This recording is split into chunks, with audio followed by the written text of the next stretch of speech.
lovely day!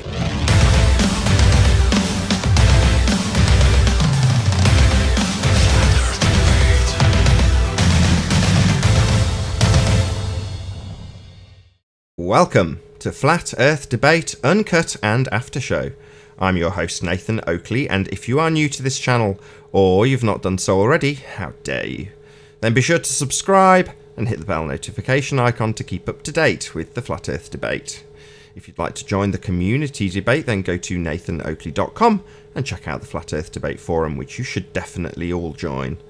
If you'd like to support the channel, there is a super chat that runs alongside each of these shows while they premiere. There's also PayPal, Patreon and crypto link in the info box below the video. Speaking of Patreon, I'm going to do a quick shout out to all of the people who support me on Patreon. So let's just bring up that particular list and do a massive shout out to Alistair, Billy Highvolt, Burn Fat Till My Stomach Is As Flat As The Earth, massive shout out to you. Chow Yun Cat, much appreciation. Dank, thank you very much indeed. David Wayne Foster, thank you very much. Edwin Johnson, big shout out to you. Felix Hung, thank you very much for your support. Fireball X, same goes for you. God Rockin', thank you. And same goes for Jeranism. Kirsten Smith, Life is Short. Matt, Michael, Paige, Qatar Craig, Reinhardt, Renee, Sam Hine, Sweet Equity, Texas Mike, and last but by no means least, Tina Baker. So a massive shout out to all of you who support me on Patreon. We are joined by a few people in both Discord and Google Plus servers. So hello to everybody. Good morning. Hey Paul. See if we can get somebody else to say hello, and then I can go away, make a coffee in the humble assurance that you can chat to each other. Got 5 minutes before the live show. I hope we get a conversation going that doesn't involve me. You still there, right? Hello. Hey, rock and roll. Yes, I'll be back shortly. Okay. Good morning, Paul. Righteous. Good morning, 10th man. Are you on this Hangouts call, Paul? I am. I'm actually out and about today, so my mic may sound funny. So I'm using my phone, Bluetooth and phone today. Yeah, I tried to get on a Hangouts. It won't let me, so I'm on Discord. So I thought I had the same issue yesterday. I wonder what's going on. I guess since YouTube dropped Hangouts, they probably did something. There's probably something going on with it, or they say, well, we're not going to support this anymore.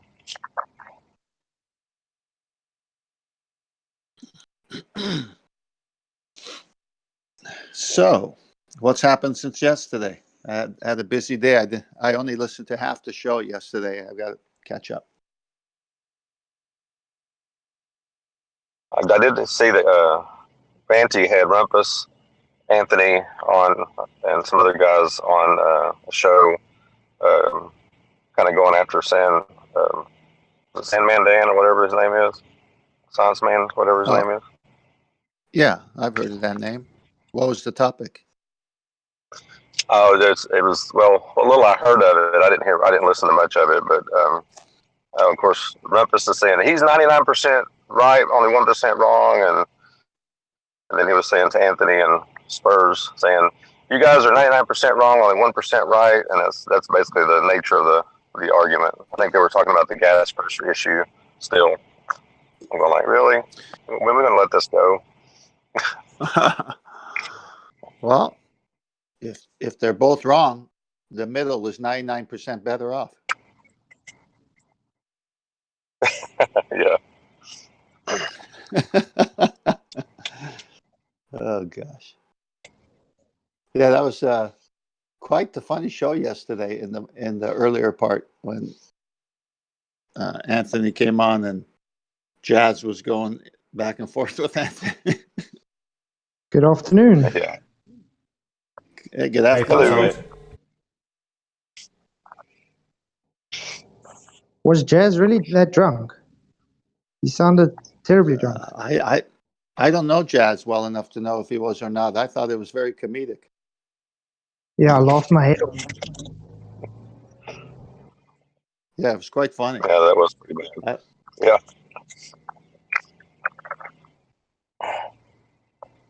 Maybe he's there to jazz it up a little bit.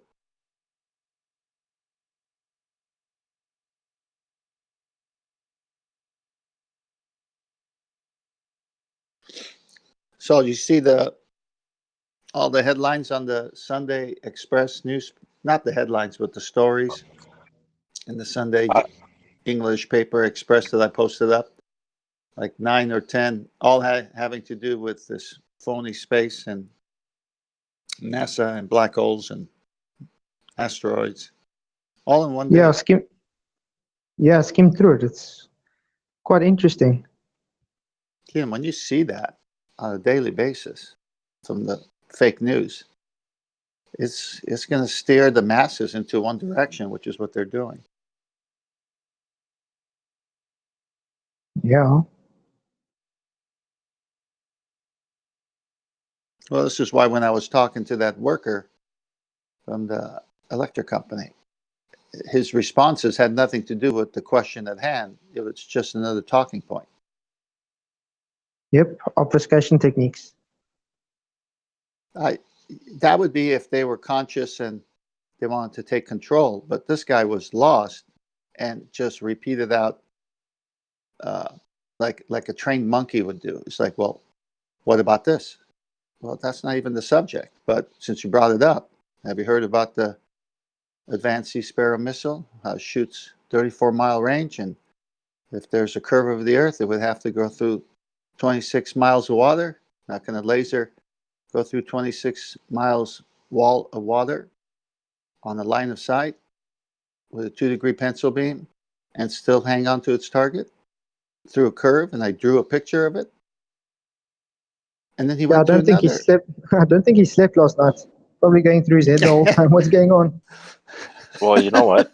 Flat earthers make the same mistake. Like when they lose an argument, they like derail it to something else. They move on. So it's Yeah, good point. Better off to say, let me get back with you, or hey, that's a good question. yeah, nobody wants to lose an argument. It's more about winning an argument than figuring it out or something like that. When you're seeking for truth, if you lose an argument, you win. If you win an argument, you help someone win. Because the truth is what you want. Yeah, but we as flat earthers are obviously in for truth, and we know the ballers are like somehow twisting certain things around. But instead of trying to dismantle their argument, we just move on. We want to move on too. Jesus, Chocolate, is that you making all that noise? Good morning, guys. My bad. Good morning. Can you guys hear me? Yeah, definitely, yes. Cool. Yeah, I don't know what's going on. I don't know if you changed something in the links, but the links don't work for me anymore. It's weird. Really? I'm with you today, Yeah. Chocolate. Yeah, it didn't work for 10th Man either. Are you in now, 10th Man? I'm in Discord. I was in the Google yesterday when Chocolate was not able to. Now I'm not able to. Really? What is it doing for you? But I see. Well, Hangouts says looks unable different. to join the calls. Yeah, it's just taking me straight to the Play Store, which it happened to me at first, but then I figured out how to get around that, and now that's not working. So it's like, what the hell? I don't know. hey, Chocolate, if you're using your phone on there and it opens up the browser, go in and change the setting on the Google Chrome browser and change it to desktop, and you should be able to get in that way. I've done it before. Try that. So, and I was actually able to get in on my phone through it, and the Hangouts just popped up. So you might try that if you want to.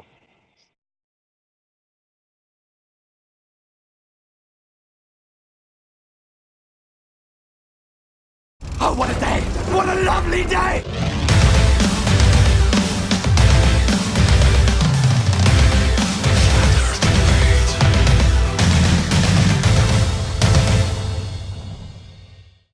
Welcome to Flat Earth Debate Live. I'm your host Nathan Oakley, and if you are new to this channel, or you've not done so already, then be sure to subscribe and hit the bell notification icon to keep up to date with the Flat Earth Debate. If you'd like to join the community debate, then go to nathanoakley.com and check out the Flat Earth Debate forum, which you should definitely all join.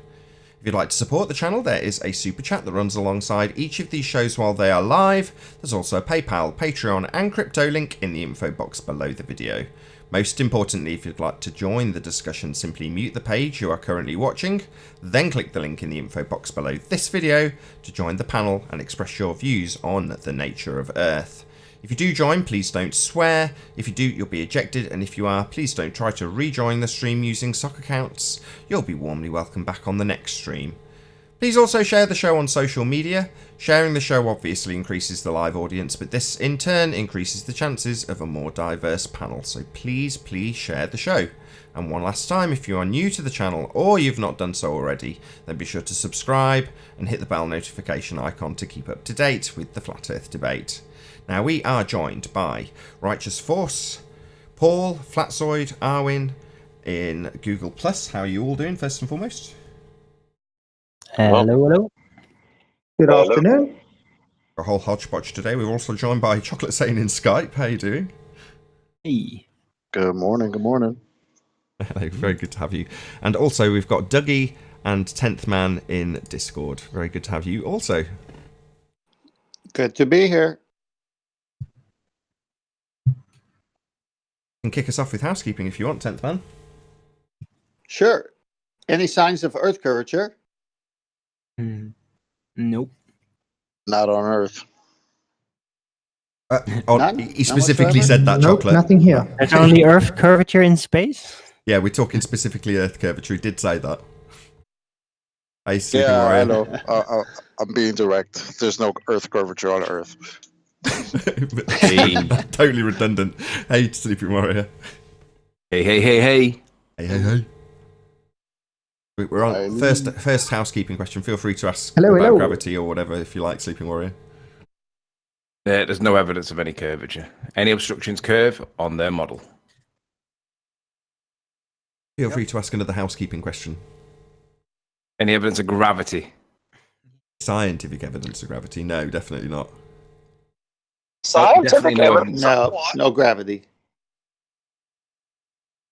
No, nothing here. Just relative density. Joined by Dallas. How you doing, Dallas David? Well, they don't even know what it is. It's a force. It's not a force. It's Newton. It's not Newton. It's Einstein, but now it might not be Einstein. They can't even make up their mind.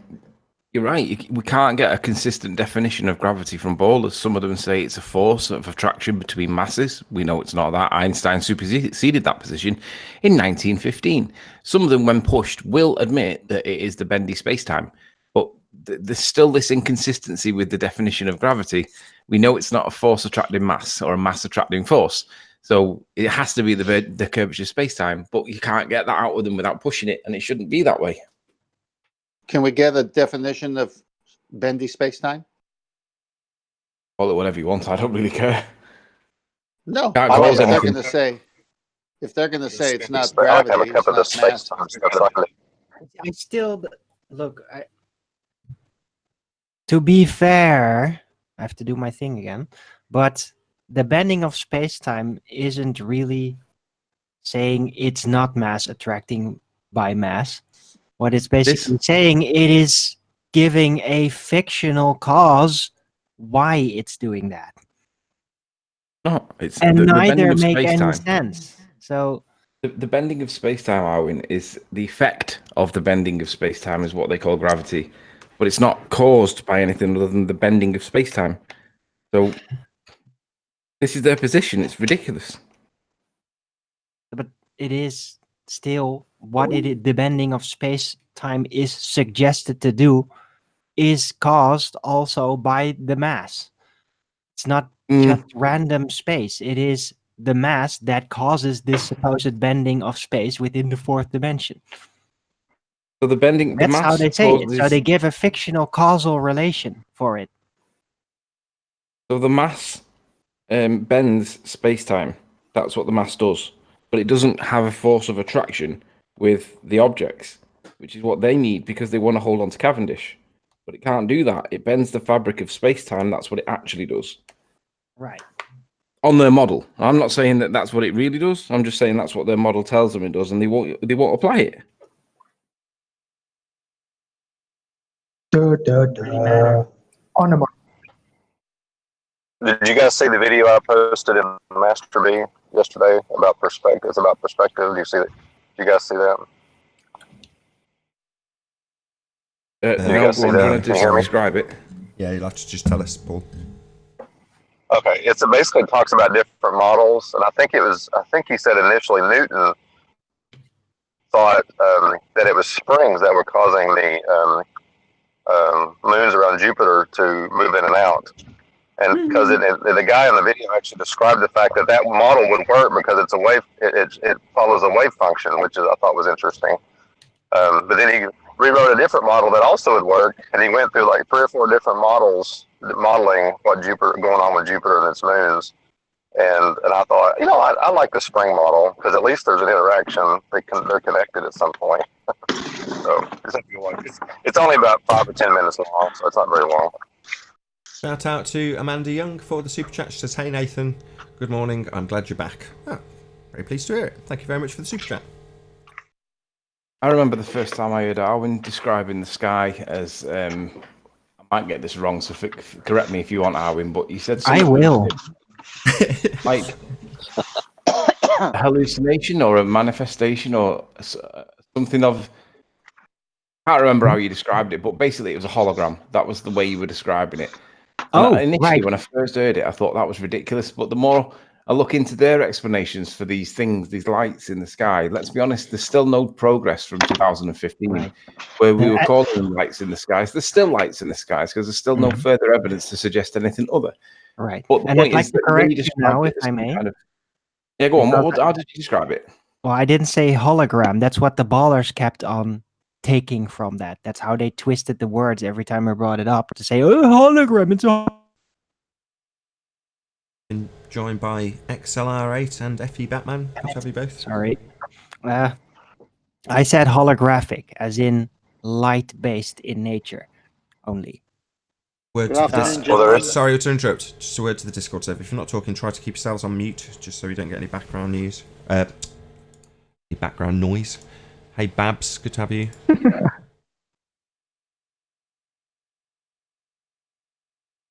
Well, simulation theory would also. Oh, so simulation theory would also potentially say this is holographic at some point. So that's plausible on some scientific theories. I find it hilarious when you can see the moons of Jupiter, and bear in mind that Jupiter's like 360 million miles away, but we can still see the moons of Jupiter orbiting Jupiter. You always do a flat Earth chill when they talk about simulation theory. You realize that though, right?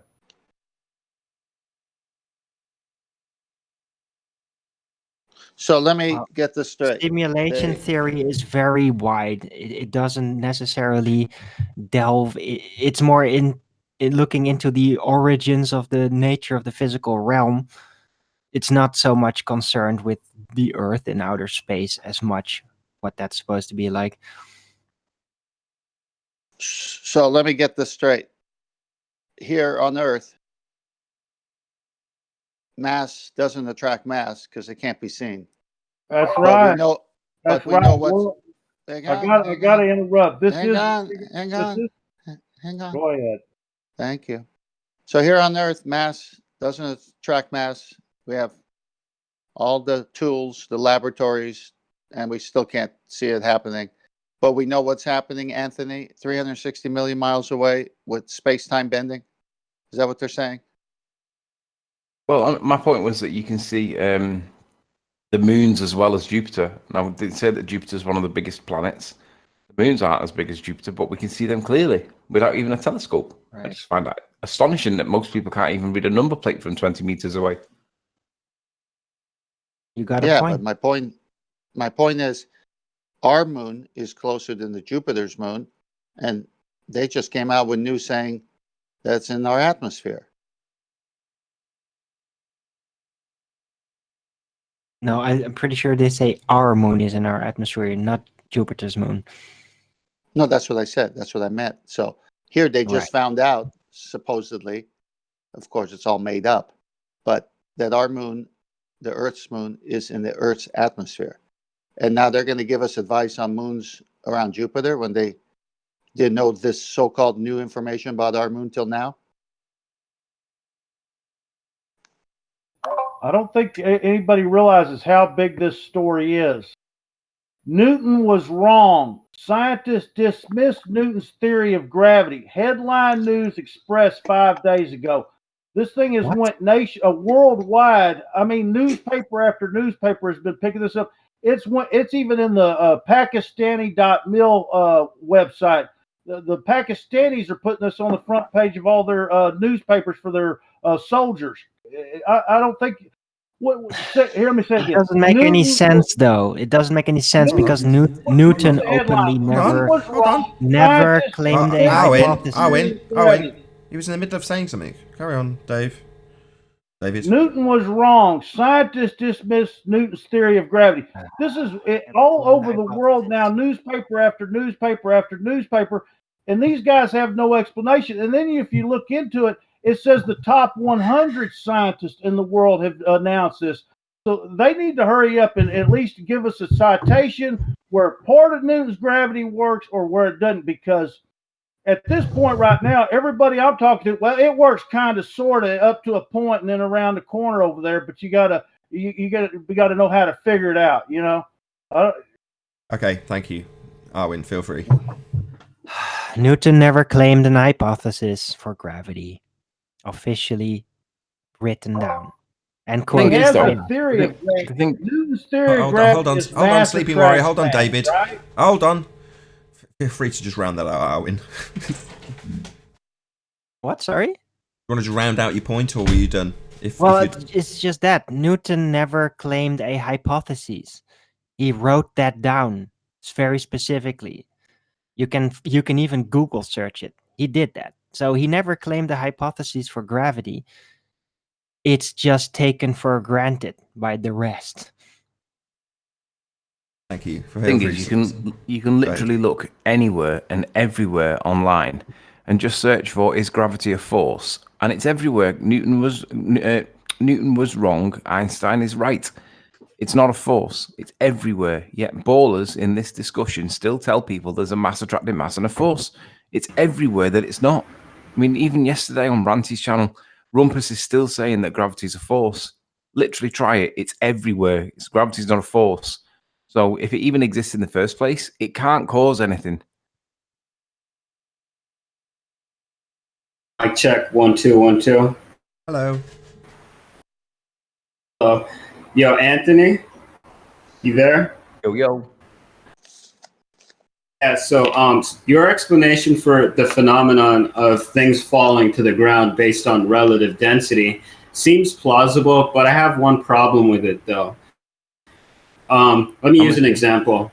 So if we have a container, like a glass, for example, that's full of sand, and we place a steel ball on that sand, technically the steel ball is more dense than the sand, but it doesn't go to the bottom of the container.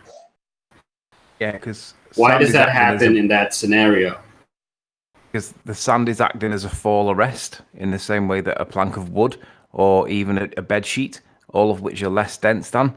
If it's acting as a fall arrest and it stops it from finding or seeking its equilibrium, then it's essentially a barrier, and that's what's happening. I mean, the sand is like kind of solid, but if you have just any like gas, liquid, or non-solid that's below it, but it's less dense than it, it will displace.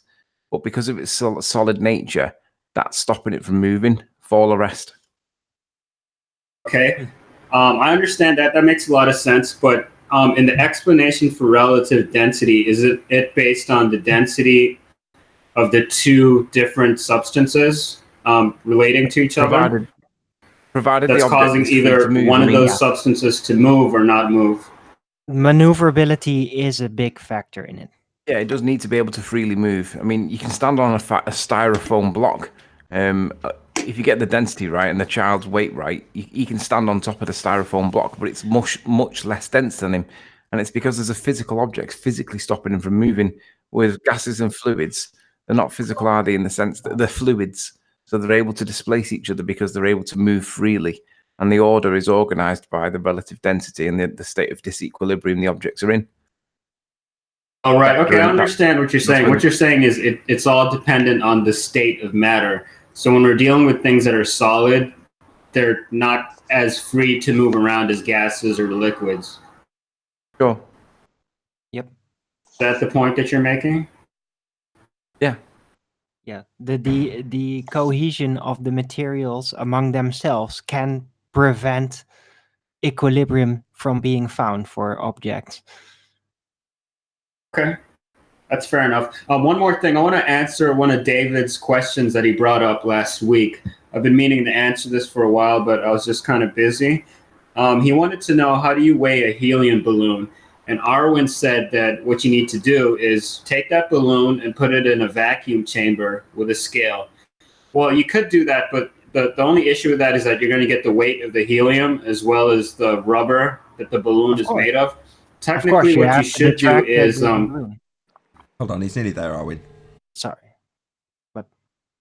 Yeah, technically what you should do is, if you know what the density of helium is, which is 0.2 kilograms per cubic meter, what you need to know, or what you need to look at, is the volume of the balloon in question. So if you know the volume of the balloon in cubic meters, all you'd have to do is multiply that volume by 0.2, and that's going to give you the mass of that, the helium that's in that balloon.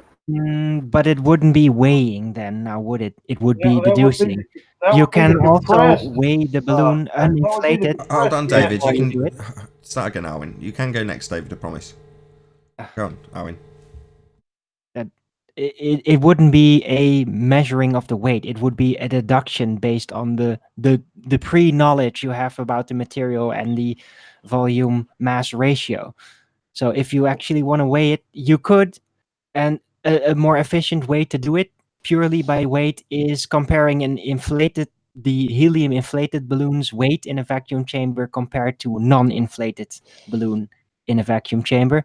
And then you subtract the uninflated balloon weight from the inflated balloon weight, and you got your weight of the helium.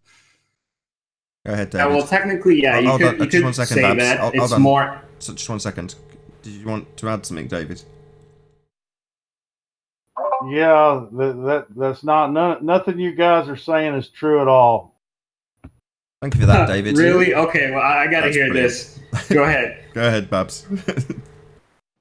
Go ahead, Babs. Everything you said is wrong, and everything Arwen has said is wrong.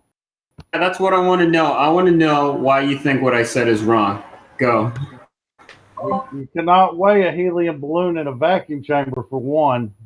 Hold on, that's Arwen. Look, what he's saying is you can take... That's Arwen's example. That's not my example. Hold on, everyone be quiet.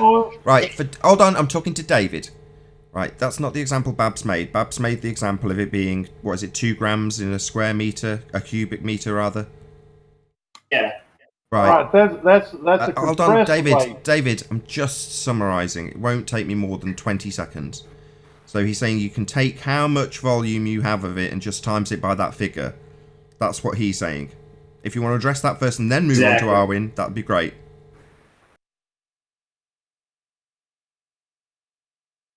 You got that figure from a compressed weight, though. The original weight, the only way you can weigh a gas is by compressing it. A citation, please.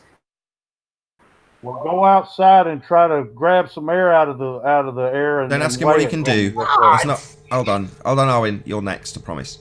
That's not what he's asking. He's saying, where do you get the idea? I.e., can you provide a citation that gas can only be weighed when it's compressed? Well, yeah, I can take a mason jar and put a lid on it. No. I've just said this second time I've said it, David. I don't want you to give an example or ask him to do something. Just want a citation. Are you just talking all over me? Second time I've said it. Don't give us an example, just give us a citation.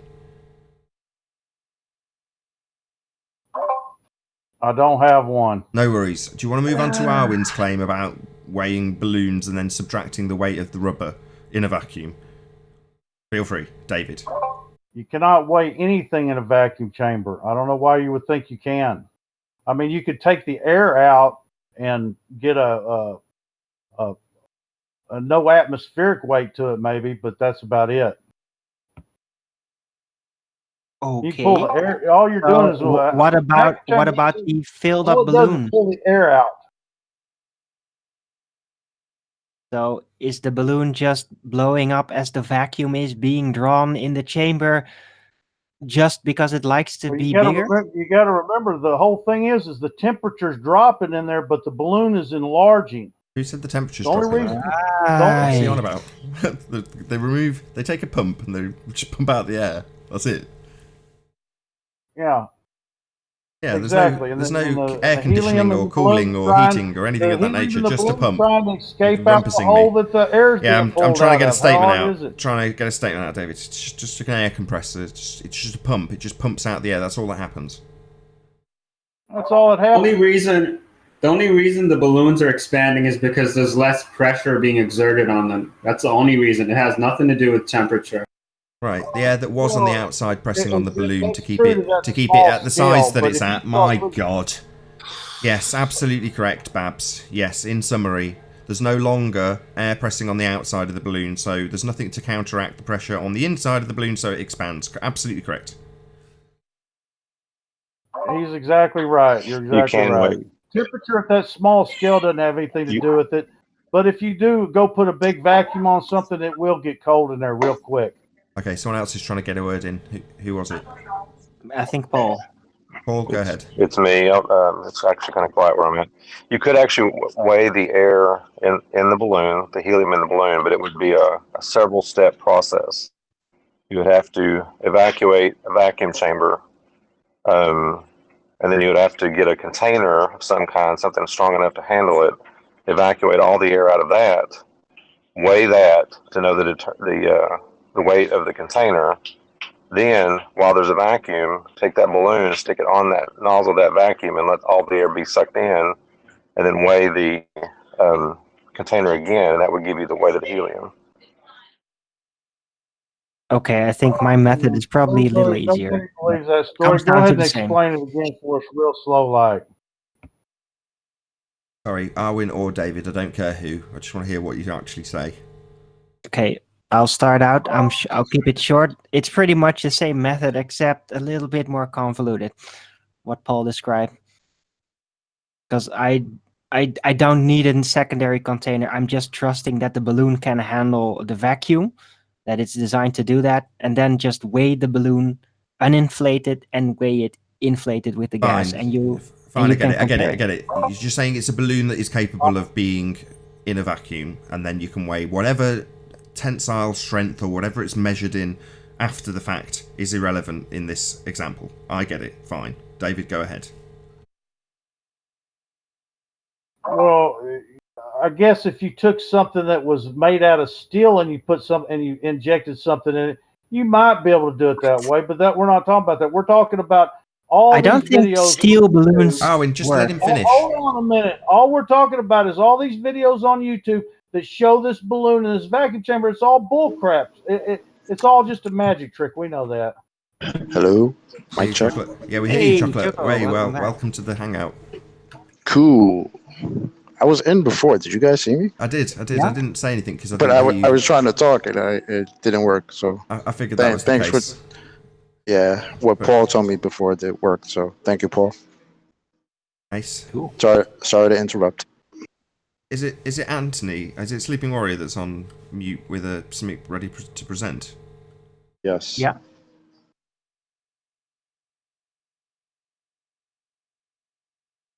Excellent It's presentation. just the word science. Moving on.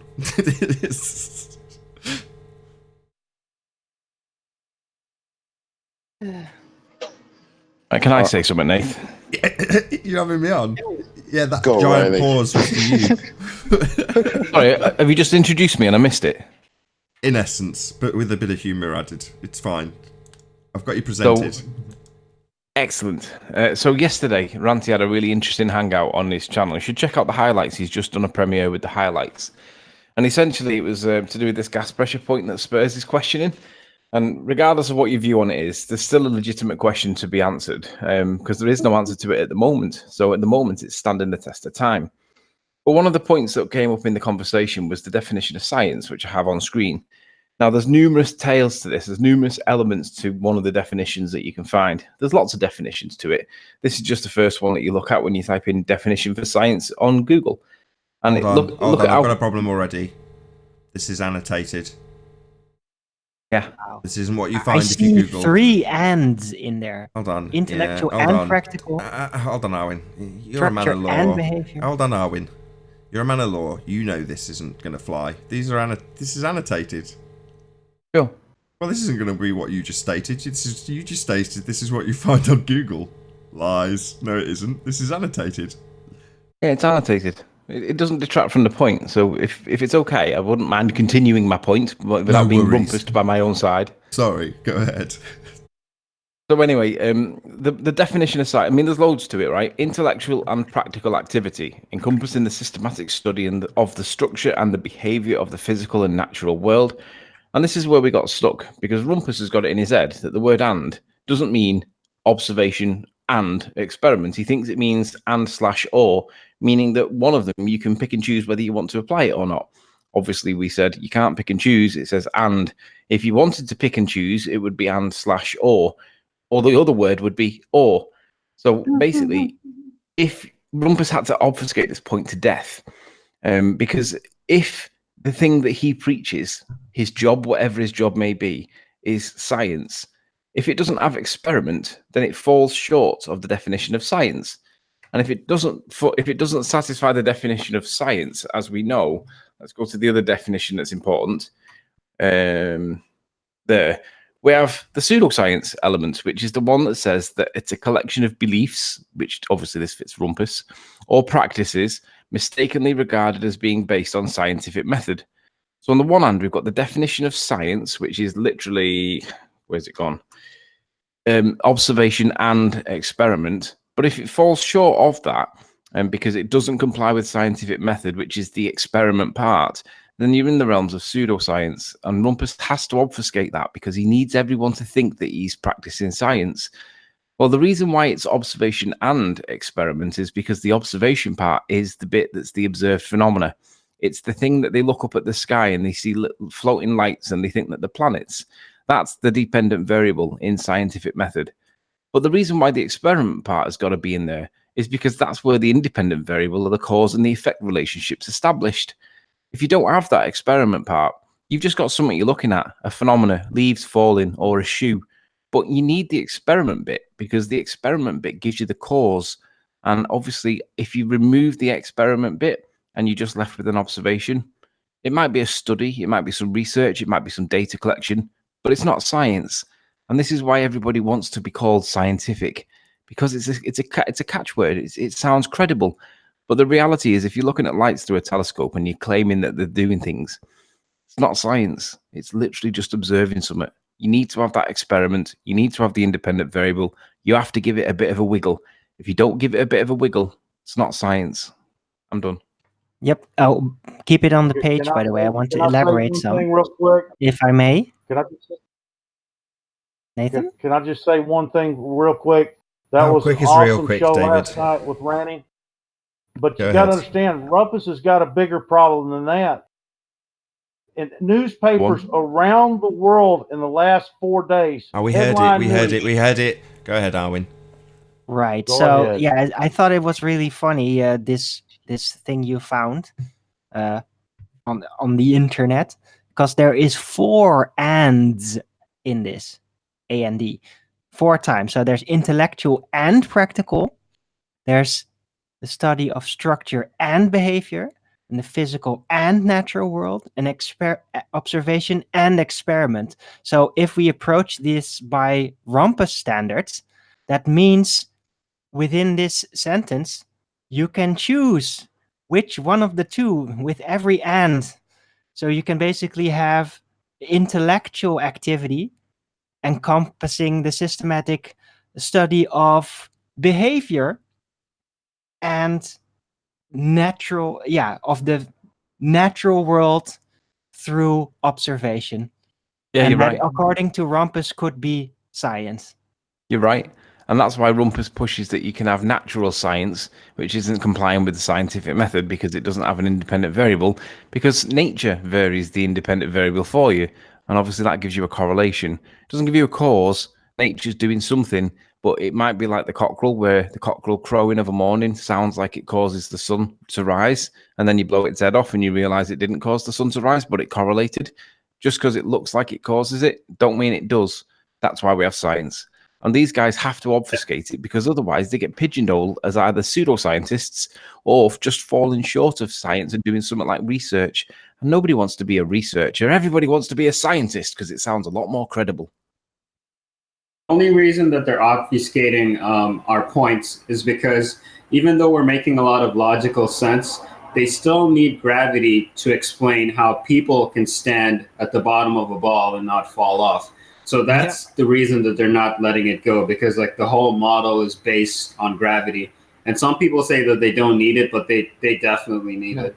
No, it has to be there. It's elusive. They can't find it. They can figure out how it should be there, but they can't really find it. But it has to be there, or everything else they imagined is being out there could not be there. And it has to be there because they see it. They're being told it is there. So gravity must be there, even though nobody can find it. Why?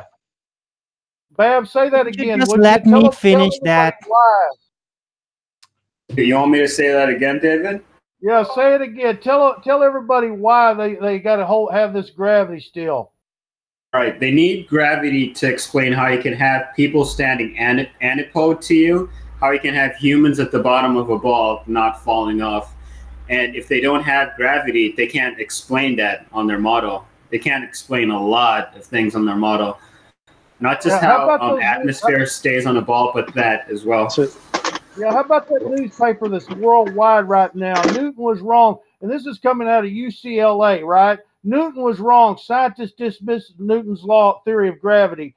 So what's going on now? I mean, what has Rumpus got to say to this? There's 100 scientists across this country and world that are saying that Newton has been dismissed. What is the answer now? Space-time? Rumpus doesn't push Newtonian gravity. He pushes Einsteinian gravity. So it doesn't matter if Newton's wrong or not to him. Well, that's not true. Rumpus does push Newtonian unless you challenge him, and then he'll back down quickly and say, well, it does manifest itself as a force in our three-dimensional world, but he does misrepresent it as a force as per Newton. You're not right there. He will back down under challenge, but he presents it in a Newtonian style because he says that weights, scales are a force meter. Yeah, he says things like mass is not a force, weight is a force. Did you hear the end of that, David? No, he talked over it. Yeah, I got it. Hey, Jose. Can you hear us? Hello, yeah, check. Hey, Jose. Gravity. I just came into hanging here for a while. What's up, Jose? All good. I mean, the definition of force is mass times acceleration. Why can't it be that it's the mass of that object that's causing it to accelerate? Why does it have to be an outside force that's making that happen? But that's why Rumpus says mass is not a force. I've said the same thing, Babs. Yeah. I get it. I mean, that's why Rumpus says that mass is not a force, weight is a force, even though the force that he's referring to is not a force by everybody, including George Musa. Rumpus still needs it to be a force because he can't accept mass as the force. But the problem is none of these ballers can accept that mass is the force, but it's obvious that mass does cause movements if it's able to move because it's heavier than something else. Oh, it's gravity. No, it's not. We know it's not gravity. It's not a force. It can't cause anything. Yeah, Rumpus is using semantics because weight is intrinsic to gravity. So that's the only reason he's using it, so that he can always fall back on gravity. But the thing is, the more we push this point, the more obvious it looks that Rumpus is being the one that's deceitful. I mean, everybody can see that. Everybody can see that he's being deceitful. I agree. Let's not forget, Anthony, George Musa. They described when they got in this pickle here that it was magic. It was magical. And let's not forget Fight the Flat Earth, because without Fight the Flat Earth doing such a massive Sleeping Warrior week where he emphasized and exaggerated the importance of this interview with George Musa, everybody wouldn't know about this. It'd be just my little corner of the internet and everybody else would be ignoring it. But now, because of him and George Musa stabbing him in the eye with a compass and not supporting him, it means that everybody's well aware of it. So shout outs to Craig. On this, How about this top 100 scientists that have claimed this also here this week in newspaper after newspaper across the world? There's 100 scientists that say that Rumpus is wrong, that he doesn't know what he's talking about, that Newtonian gravity has been dismissed. It is a wrong theory. What does the word wrong mean when you talk about Newton's gravity theory and it says it's wrong? Yeah. What does that mean? They can't even agree on the meaning of the word superseded in that document that Craig likes. Einstein superseded Newtonian principles by showing it was the curvature of space-time and not an invisible force. They can't accept that supersede. They want supersede to be refined or modified or added to. It doesn't. We all know what superseded means. Not a theory. So how does that hold people upside down? That's what he asked. That's what Babs asked a while ago. So how are they going to explain this now? Can't. Well, they can't explain this. There's three things they can't explain. They can't explain what causes tides if they've not got a gravity as a force. They can't explain sticky oceans, and they can't explain sticky atmospheres. In this, you know what? I have to admit, I haven't listened to that George Musa interview, the whole thing. But somebody told me, some people have told me, like, if you listen the whole interview in content, a little preface to that question, and then the after explanation when he said gravity is not a force, is kind of a whole. As a whole, you got to look at the explanation, because if you take just this snippet of gravity is not a force, you can interpret it either way. I'm just saying that it might be a little out of context. Go ahead, Jose. We don't. No, that's it. That it might have been taken a little, not a little out of context, but it's just a matter of interpretation. The way you. No, see it's it. not.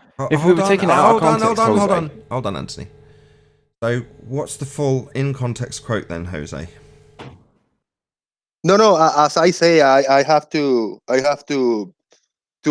what do you say, concede that I haven't looked at the whole interview. I just heard that, so I have to just sit down and see it by myself. But I heard people saying if you see it in content, if you might see it in a different way. I don't need you repeating. What you're saying is, other people have told you, and now you're parroting something which you've got no vaguest notion of. You don't know what the context is. I hadn't finished. So you haven't got the vaguest notion what the context is. You haven't looked at it, but you're more than happy to parrot what someone else has said about the context without knowing it. That's what you're basically doing. Wow, mindless. Yeah, can I answer to that? So I'm not saying that you have to interpret it in a different way. I'm not saying sleeping water is wrong. I'm saying that to make a decision, if you only listening to this show today and listening to Sleeping Water explanation on it, you might side on his side and say, all right, Sleeping Water is right because he's telling us the content and the interpretation. You got to look at yourself as a whole and make your own interpretation. Fair enough. So that's what I'm saying. I'm not misinterpreting anything. I'm not explaining No, I agree. anything. What do you say to David then, who's currently punting the fact that lots of newspapers are 100 years late in the respect that Newtonian mechanics are wrong? What would you say to David in that regard? Yeah, actually, I read a little bit on an article, and they're talking about what do you say, this Michio Kaku, the multiple universe, the string theory thing, that there might be another explanation for gravity if you look at the content of the string theory, multi-universe BS. But I don't know. I mean, who knows if in 10 years we're going to have a totally different explanation on gravity besides the Newtonian or Einsteinian, and they're going to come up with a new BS for gravity. It's probably going to turn out to be more ethereal. Owen, sorry. I tried to get it in last time. I'm going to get it in this time. Not a theory.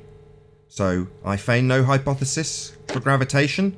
Yeah, he's not making theories being the result of an application of the scientific method.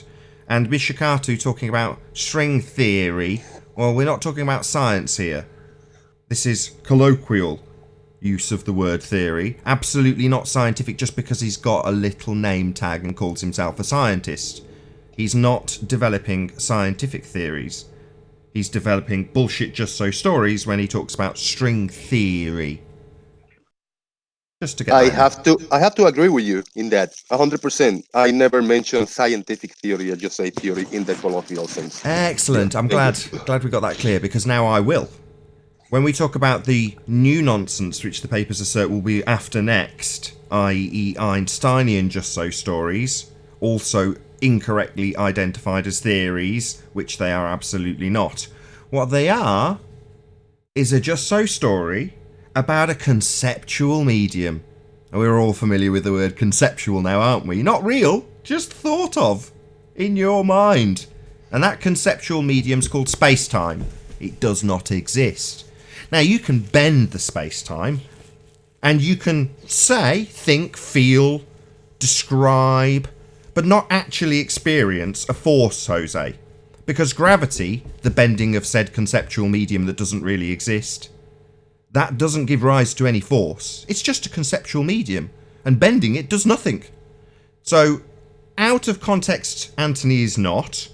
When George Musa, astrophysicist, states gravity is not a force, end quote, he's absolutely in context and correct, because it isn't. It's a conceptual medium made up by a guy called Einstein. And the geometry for said conceptual medium is called pseudo-Riemannian for space, length, breadth, depth, and time. Now, time is the conceptual medium in which all things take place. It's not something you can bend and give a force to. Hope that's clear, Jose. Not out of context. Thank you for the explanation. You got a bunch of people taking notes in the chat. I appreciate it. Well, I happen to have the words of Musser written down here on that interview when he said snapping of the wand, that the force is non-local. In other words, that the earth reaches out as though by magic to hold on to the moon and grip it. So if the force is not local, then it's not mass attracting mass. And what Nathan just said about the conceptual medium, made up story. Then he goes on further in the interview. I use the word magic in a couple of senses. And then he describes a supernatural element. And I didn't think scientists would do that. So they're totally back against the wall. They have no idea. They're making up things. So now they bring in the word magic and supernatural because they've been caught with their shorts down. Jose, can I ask you a question? I'll answer you the best of my abilities. Yeah. Do you mind? What car do you drive? I don't have a car. My driver's license is broken for the last 2 years. Broken? Hold on. That's an interesting I turn call of it phrase. broken because it's suspended. Yeah. Oh, okay. DUI? Were you drunk driving? No. I sold a car. I didn't turn the tag, and I canceled the insurance. And when I went to renew the tag, they told me, "Oh, you've been driving for the last year without insurance, so we've been suspended your license." It was a misunderstanding. I got to pay a little fee to get it. Bummer. No worries. Could happen to anyone. Not a DUI. Okay, so anyway, back on topic. Let's just say, for the sake of this next conversation, let's just say that you drive a Ford Taurus. Yeah? Yeah. Year 2000, it's a bit battered. You might get another 12 months out of it, but it's getting ready for the junkyard. If I said to you, what car do you drive? And you said a Ford Taurus. And I said, oh yeah, I'm familiar with one of them. I know what that means when you say it's a Taurus. If I said to you, is it a Ferrari? And you said, well, you can think of it as a Ferrari. Does that make it? Does it make it a Ferrari, or is it still a battered Taurus? No, yeah, it's a battered car like that. So when Musa said gravity's not a force, but you can think of it as a force, does that make gravity a force, or is it still not a force? In that content, in this specific example, yeah, it's not. One has to do anything with the other one in this specific example. Sorry, I didn't hear that response. Hold on, Anthony. Could you say that again, please, Jose? Can you repeat yourself a little bit clearer? In the content that Anthony explained it right now in this one interaction, you're right, Anthony. Yeah, you're right. About what? So next time I says want to squeeze this a bit more. force. He's about right about what exactly? You want to take it? You want to take the audio clip now? I'm good. He's not giving me my soundbite, is he, little sod?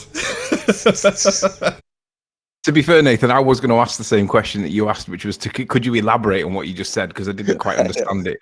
We all know what it means when it says you can think of it as a Ferrari, but it's not really a Ferrari. We get that, right? But for some reason, Lumpus presents it as though gravity's a force, and nobody ever corrects him on it. And it confuses people, Jose. And you're the host where you allow him to get away with that. And I'm just curious as to why you wouldn't correct him when you understand that your 2000 Taurus isn't really a Ferrari, even if we think of it as a Ferrari. Well, he's not going to... I'm going to save him. Jimbo Con, thanks for the super chat. Next step is for them to start releasing new discoveries, in quotes, about gravitons. FE has them scared. They've released this into the rhetoric 100 years ago. It's just they've never punted it, and now we're highlighting that their current nonsense, i.e. Einsteinian nonsense, bending of conceptual mediums, is the current nonsense, and the old nonsense is also nonsense, but superseded, nice word there, Anthony, by the current nonsense. So we're just pointing that out to our opponents, who are very, very slow on the uptake, given that this happened about 100 years ago. So let's say if I got a bicycle, a motorized, just bicycle, pedaling, and I plug a little motor on it, and it make 50 miles an hour. And then there's also a scooter, a 50cc scooter, that also rides 50 miles per hour. So my bicycle is not a scooter, but I can think of it as a scooter because it does the same thing, the same effects and the same the method of transportation. So my bicycle is not a scooter, but I can think of it as a scooter. Yeah, that works. Still isn't a scooter, though, is it? Maybe not, scooter, but it acts come like on, a man. scooter, and everything works just as a scooter. Yeah, the scooter and the Does bike the scooter have do the pedals? same speed, but they're not the same vehicle. It's a method of transportation. It takes me from Sure. point A to point B. I hop on it. That's why there's two different names for it, right? That's why it's called this. One is called a scooter. The other one's called a motorcycle, right? But because they're not the same thing. But you have to agree. You got to give me this one. Like I'm real in this. Come on, Jose. Come on. Am I right or not? Jose, why are you trying to get sympathy Let's points, get some man? control. Can't do that, man. Hold on. Sorry, was somebody... I know the cars are 50 miles an hour, by the way. The scooter doesn't have pedals. The bicycle does. A bicycle has an extra function with a motor put on it. It's a bicycle with a motor. It's not a scooter with pedals. Exactly the same, but it's the same function. It takes me from point A to point B. I have to balance it the same. I got to win, it's same speed, everything. So I can think of it as a scooter. You can. I can put a big sticker and say, that's this correct. is my scooter. Look, let's just agree and make the final conclusion, which is yes, you can think of it as a scooter, but it isn't. Can I just give a word of warning for you, Jose? Think of Dr. Pepper as Coke, but you can't think as Coke as Dr. Pepper. Jose, you know, if you're gonna think of your scooter of that it's a motorcycle, can I give you a respectful word of warning if you think of something that's not actually what it really is? Yeah, please. I'm gonna stick it on screen, Nathan. If you put it on so that Jose can see it. Sure. The definition for the word delusional states that characterized by holding idiosyncratic beliefs or impressions that are contradicted by reality or rational argument, typically as a symptom of a mental disorder.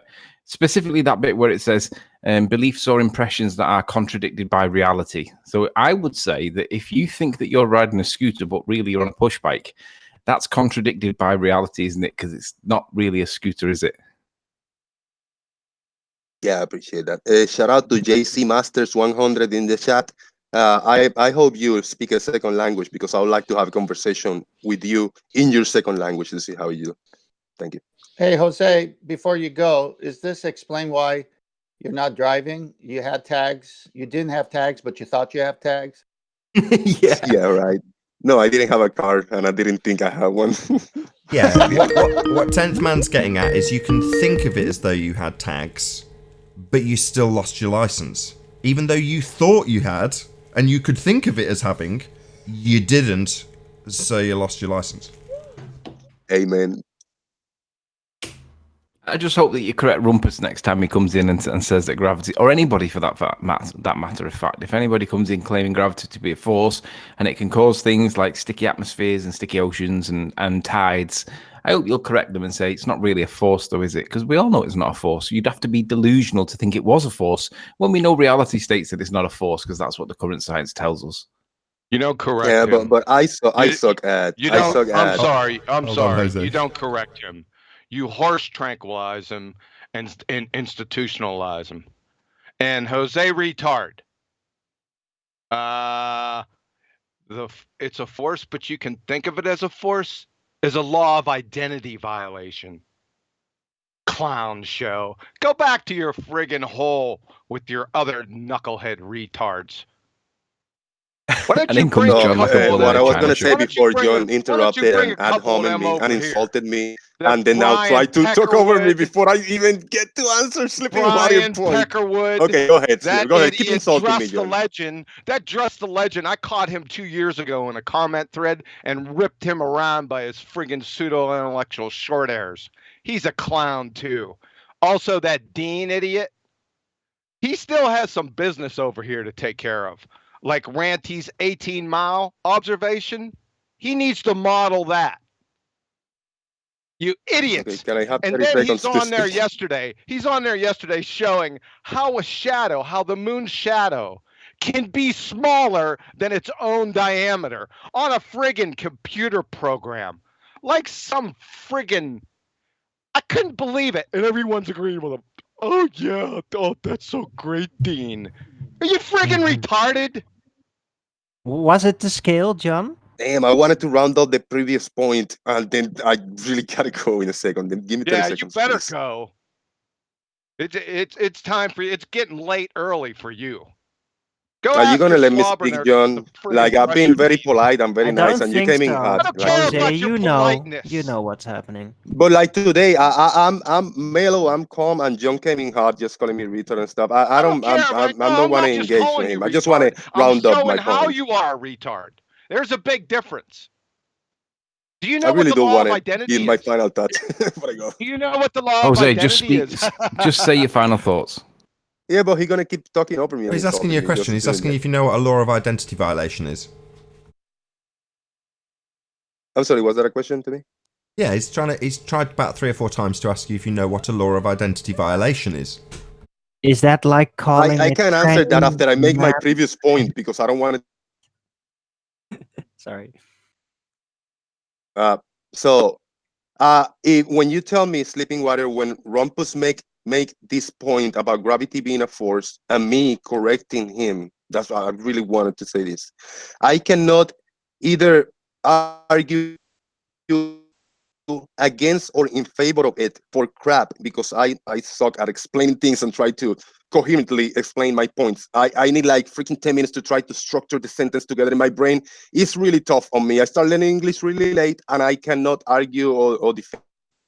It's funny how attack it for crap, like for real. It's funny how coherent you were then when you were saying how you couldn't do it. No, exactly, because I'm taking my time kind of slow, but when it's a specific point with using words, because if I throw a word in the wrong spot, it's gonna change the content completely. So when I'm in the rush try to get a sentence out, I can't. Well, if you'd allow me, Jose, I think I can summarize this for Jose. He just doesn't Jose, if you just know allow me, because- just all you got to say, Jose, is gravity's not a force. End of sentence. That's it. No, you know what? I'll be happy to say that when I listen to the interview on myself, on content, previous and before the statement, because that's what I mentioned before. I cannot either accept or deny it until I personally listen to it. And instead of listening to your side, to interpretation or their interpretation, I'm neither here or there. I haven't listened to myself. So how am I going to defend a point when I don't know what the point is in content? Your interpretation. Get one of your fleet of slobber nurses to interpret it for you. Just don't get Rumpus because he struggles with the word well, and. they interpret it for me and they say gravity is a force. That's why I'm not here near or there because I hear two sides of the story, but I haven't listened to myself. Yeah. Well, you sure have many opinions on your show, though, don't you? Can you tell us how Jose, astronauts? Can you tell us something? How astronauts? I'm going to go. I'm going to have a show on this too. How a number of different groups of astronauts can say that when they're out in space, that it's a palpable black void, while others, they say it's so bright you can hardly friggin' see. Please reconcile those two statements for us, Jose. Yeah, there are like 5 or 6 hours of the content talking about that specific point in another channel. Yeah, you could. Yeah, and I cannot you explain listening it to in your retards. 1 minute or 30 seconds. 6 hours of content. Yeah, 6 hours of friggin' nonsensical buffoonery. This could be Jose, evaluated by an incoherent second grader in less than a minute. You got 6 hours. You should go visit that Steve McRae clown and the Clan McClowns, who had a 4-hour hangout trying to figure out what atheist meant. And at the end, they still didn't know. That's the group you belong. In fact, you're a rung below them. And where's your other retards? Like I said, bring them on over here. That friggin' toady idiot liar that we exposed not that long ago, he's one. Drust the legend. Where'd you get that friggin' clown from? Right? I whipped him around by his intellectual short hairs a long time ago. But then where's please Dean? get back to an actual discussion Why instead of... don't you bring Dean over here with that computer Can we stop program? this Or shit address that slinging point? and Yeah, actually can I get address to the a point real of bringing other people in? Can I please? John asked me a question or please ask me for something. I want to answer that. I mean, if this is the way it's gonna go down, many of the people doesn't want to come in. I'm very patient. I just sit in the background. Sometimes I come in hard and I start insulting. Today, I'm just calm. I just came to sit and listen and hang out. But do you think these people is gonna come in to sit in the hangout and let you insult them and call them Insult names them? and No, not I'll letting them tear speak? them apart. I don't I'm think going it's to gonna tear their happen, John. I arguments apologize. apart. It's not gonna happen, bro. I'm going to tear their arguments apart, you little fucking weasel, you. That's what I'm going to do. And just to recap, I not disrespected Shut any up, of you guys Arwen. in one time. Thank you for having me. I appreciate it, and I will Get go your ass with out my of here, pride, you with retard. my I got a forehead question, head Jose. high and my pride up. Get your ass Let me out of finish. here, you I'm friggin' gonna walk out clown. with my forehead Go held back high, to your my own pride up, hole. because I was Wait, very I got a question respectful, for Jose. and I was very Don't worry disrespectful about your here question by, for by John. Jose. Everybody Get was cool, out of but here. John, you step over the Get line. out of I here. Go apologize if slime you your did this way wrong. back to your own hole. See you later, guys. Thank you. Yeah. Kiss off. I was gonna ask him. So as long as he keeps avoiding that George Musser video, he can keep denying that gravity is a force or whatever. George, he doesn't even know what you gravity read my is. mind, because I was going to say, how did he not? How at this point has not watched that, and you want to have Do you discussions know? about it? Hold on a Makes second. no Do you even sense. know who you're talking about here? You're talking about Jose. Or you're waiting for him to interpret something that he's listened to? You need to be institutionalized. For crying out loud. And with that, I'm going to say, if you are watching this on the Nathan Oakley premiering stream, then stay tuned. If you're watching live, however, and you want to watch the continuation of this conversation, then you need to click in the info box below this video and go and subscribe to my second channel, which is called Nathan Oakley. A huge, enormous, massive thank you to all of today's debating panel for making this live show possible, and of course a massive thank you to all of you in the live audience for tuning in, hopefully smashing the super chat, liking, commenting, sharing, subscribing, and all that good stuff. Be sure to check out nathanoakley.com and the Flat Earth Debate Forum to keep up to date with the community debate. I've been Nathan Oakley. As I say, stay tuned if you are watching on the premiering stream, and I'll see you all in the next video. Oh, what a day! What a lovely day!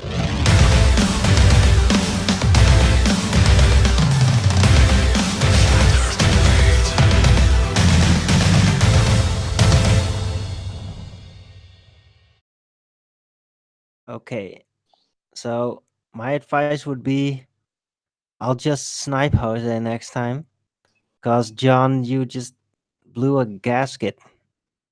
That's okay. I don't want to friggin' hear about it. I was out here close to the beginning. All I witnessed and was exposed to, I've been called so many names right off the bat, it would make a billy goat puke. I don't know if the new people know what went on in the beginning. That means flat earthers were drug around, name after name, insult after insult, treated like dog shit for 2.5 years. Now, all of a sudden, the ballers want to be polite. Well, fuck you, right? I'm going to stick my hand down your throat and rip your fucking lungs out. You got me. You tracking ballers. Thanks. Right. Okay. Well, that's clear. Don't Well, fully I agree, looked at but my- yeah, we look. Even though the ballers are being supposedly more polite, I definitely recommend everyone to keep on your toes, because just because they're acting friendly doesn't mean that they in reality are. It's just a more refined approach. That's all. No, they're losing. They're losing, Arwen, and they're trying to lose without all the fireworks now. So they're being nicer, it seems like. But that show with Muser, I think, was in the 840 range of Nathan Oakley shows. And now we're in the 920 range of Nathan Oakley shows. So Jose hasn't listened to that. But my question is, how many shows has Jose done where that show has been a topic in that time? And he still hasn't listened to it? This is a big, fat excuse. But Cares he's not. about Jose. Because he doesn't Jose want to isn't listen doing to a it. show to form his opinion. Okay, he's just being a show host. He stepped away from his own opinion when he switched back to the ball. Yeah, that's not true. I see John's comments go by in the Master B chat of things that things that Jose have specifically commented on. What? What do So, you mean? in both Jose and John are in Master B. So often I will see their comments between each other in regards to specific things that Jose has said. Now, typically, it's met with a hand-wave dismissal and what he did on the show, which is to say, you're just being rude and you're just being nasty and I'm being polite. It's like you've completely obfuscated from the point that he's absolutely smash, he being QE in this example. So, yeah, Jose absolutely has comment on the things that are said on his show. He's not totally neutral. No, but he steps away. He's obviously not getting it, or not reading it, or avoiding it. Yeah, but he's also polite. Jose's not rude. Yeah, I Don't mean, give a shit. I'm just going to speak on your behalf for a second, John, because I'm in a better mood than you, clearly. John's now in attack mode, and who can blame him, right? And they should be terrified, because they're in the wrong. And typically, we've been the polite and calm people that are in the face of them calling us morons and stupid and illiterate science deniers, all this crap, along with a load of swearing and told to drink bleach and never breed. So, you know, Jaren covers this and has covered it since the beginning. You know, we are subject to a massive amount of vitriol. Well, John's gone, fuck that, I've had enough. You are in the wrong, and your incorrect assertions will be pummeled, or as he phrased it, I'm going to rip your lungs out with the lying tongue that you've got attached to them. Well, why not?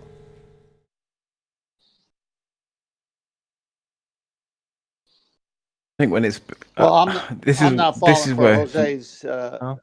Maybe because Jose's there's more trick. information to be gathered, and to me, how I see I'm the not falling ballers, for like for Jose's example, trick here. sorry, I'll keep it short. But how I see the ballers in Jose's and why I still go there is because a lot of these people have access to equipment and information, and of course they're gonna be all using that to enhance their own beliefs, but they're still working with the stuff, and I still see them as potential voluntary assets in certain situations, even though they have this belief constantly. And I can work with that up to a certain degree.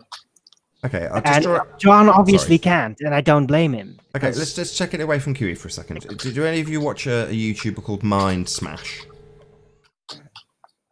No. Well, good response. Okay, this guy called Mind Smash covers like the fighting scene, so boxing and judo and all of that sort of stuff, and just analyses the fighters and gives his critical view on how they've performed, and in some aspects he covers their psychological approach.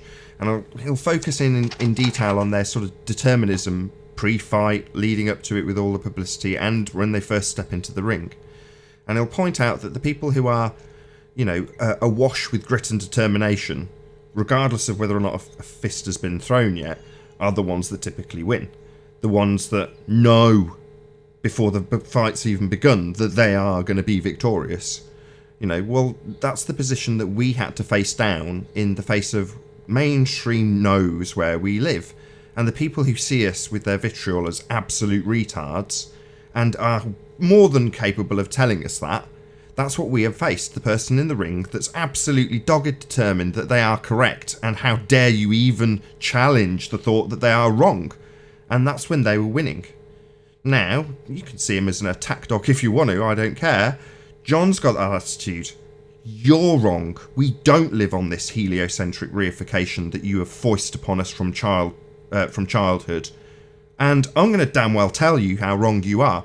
And there's a certain terrifying appeal to John's method when it comes to the reaction, which is what he's tried to point out at the beginning of this conversation, to their dogged determination, their vitriol, their assault on us. And it's an assault that has come from Most High, in terms of the system that we are in, from childbirth. And it's a bloody outrage. I've said this many times. It is an absolute bloody outrage. And we should all have that same attitude, in my opinion. Now, while I'm saying it with a smile on my face now, because I'm in a good mood, John isn't. And who can blame him? It's an absolute bloody outrage. And we are in the positive position, we are in the convenient, happy, whatever you want to phrase it as, position where we're right. And we can absolutely demonstrate it with dogged determination and show the people who are lying through their back teeth in the face of our correct assertions, backed up with scientific validity, are lying to the rest of the people and deceiving them. We talked about Channel Q the other day and how she's starting to realise their lies and how they're hiding things from us. Well, we already know it, and we faced off that for the last, John and I, about 4 or 5 years now. I lose track. But certainly for some of the people on the panel here, they've been here long enough to know how much vitriol we suffer. And that's not my excuse, but I'm saying that we are now in that position. We're the ones stepping into the ring going, there's absolutely nothing you've got that's going to defeat a single word I've got to say. So when you spout off, and then I'm paraphrasing John's position towards Jose, about absolute complete buffoonery and nonsense, or parrot some position that you challenge Anthony's assertion on in today's live debate, saying, well, you haven't read the passage in context, and therefore you can't necessarily take what Anthony says is true. So he's discrediting you and your assertions made on an absolute statement in context with a full stop and quotes around it. He's saying that could be incorrect if you read the context, which he hasn't. That in itself is a bloody outrage, Anthony. You should be furious at what he was trying to do. Discredit what you say about a quote that you've given in context when he hasn't even bloody watched it, doesn't know can't give me the full quote to put context to it, to in any way, shape or form discredit what you have asserted. That's the kind of crown munchers we're dealing with on the losing side of their sphere reification, while we sit pretty in our winning position, having put up with, let's put it bluntly, an absolute shed load of vitriol that we didn't deserve. We were right all along. Anyway. Yeah, but there's two ways to view it, though. You can either get angry or you can sit back and smirk. And that's my view, sit back and smirk, because, yeah, I do get angry. But the way I deal with it is just to be that smarmy, smirky, horrible, condescending, patronising bastard when I just say, hey, Rumpus, is gravity a force? And everybody knows it's not a force, but the minute he says, yes, of course it's a force, he makes himself look stupid. I'm more than happy with that personally. I don't feel the need to start fighting or get aggressive because they're falling for their own traps now and everybody's seeing it. And I like showing it because you can tell when I'm smiling, when I'm speaking. Right. And that's more influencing than aggression in my view. Right, Riley, I love it, brother. It's like they're laying down traps like a bunch of dungeon masters, and then we just come walking in, see all the traps coming, bypass them, and then make them walk their own traps. And I love they're laying out traps for themselves is the beautiful thing. Because listen, to hear Rumpus literally try to argue the definition of the word "and" yesterday, I didn't know what to say. I didn't really understand what I was listening to because I'm like, I don't believe what's going on here. Invisible green pixie, so we could never know what's the cause of an effect because an invisible green pixie can affect the experiment. Really? This is the point where we're at? Yes. This is what's happened. It's a matter of time. Rumpus was winning those conversations yesterday. Rumpus is right about you a got lot to of be that. kidding me. you Shut up. talking? I got something Dave, to say. please. I got something to he's, say. Hold on a he's second. I trying got to something to say portray the about that. situation like as if he is winning. He isn't actually winning, but people that don't really get what's going on tend to fall for that trick, that image that he's putting up there, like a Wizard of Oz, like he is winning. But No when you one's falling actually for understand that. what's going on, you know he's Nah, if you've got 2 brain cells, you could clearly see Rumpus just destroying himself yesterday. No one's falling for that. I got a little something to say about that yesterday, but I want to hold off on that for a second. I got something to say. So, you got somebody standing behind you, pissing down your back and tell you it's raining. But they're being polite while they're doing that. So as long as they're being polite to you, they can go ahead and piss down your back and tell you that it's raining. No problem, right? You'll just turn around and nicely, politely say, right. Can you Then I please politely stop turn pissing around down my and kick back? him in the Or I wasn't done yet. Or are you going to turn around and rip their pathetic little peckers off? Well, this is where I see the difference in persona within the community, because there are some people, John's one of them, that will get angry and aggressive, and that's fine. I'm all right with that because he's entitled to. Like we've all endured the slurs and the insults and the vitriol. We've all been there long term, and we have to just let it go off our backs. But I'm happy to let it go because I'm happy just smiling at them because people know. I mean, Chocolate was about to say it before I was interrupted, but he was about to say he can tell when I'm smiling when I'm talking, and I do that on purpose because it's really subtle, but you can hear it. And I think that, for me personally, that's more effective than screaming down the... But that doesn't mean I disagree with you for doing it. You're entitled to do what you want because that's the way they treat us. But for me personally, I'm happy with the smarmy approach because I just find it more effective. Yeah, bro. Usually when you're smiling, I'm usually listening and smiling myself, so I understand. You didn't answer my question. You didn't answer my question.